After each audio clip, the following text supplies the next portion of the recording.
Hi, Mrs. Lysette here, proud principal of Liberty Middle School. I am going to be bringing to you a book that I'm really into right now. It's called Crenshaw.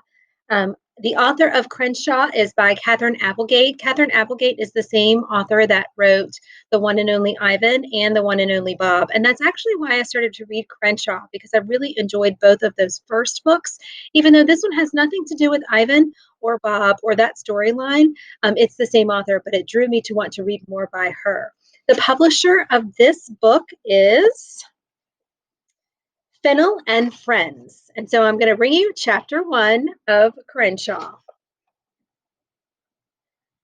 I noticed several weird things about the surfboarding cat. Thing number 1, he was a surfboarding cat. Thing number 2, he was wearing a t-shirt. It said cats rule, dogs drool.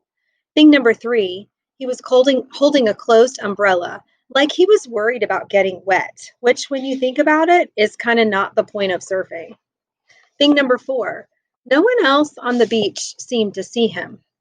He'd grabbed a good wave and his ride was smooth, but as the cat neared the shore, he made the mistake of opening his umbrella. A gust of wind yanked him into the sky. He missed a seagull by seconds. Even the gull didn't seem to notice him. The cat floated over me like a furry balloon. I looked straight up.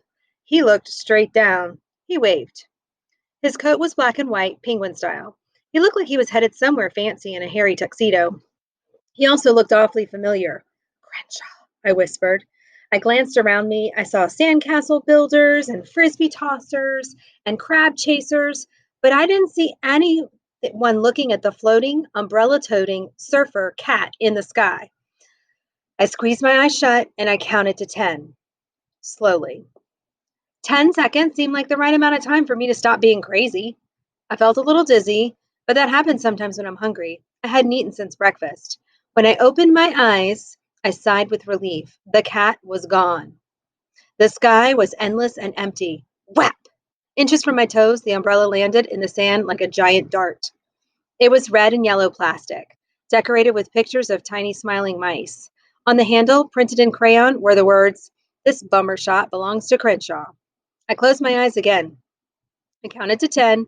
I opened my eyes, and the umbrella, or the bummer shot, or whatever it was, it had vanished, just like the cat. It was late June, nice and warm, but I shivered. I felt the way you do the instant before you leap into the deep end of the pool.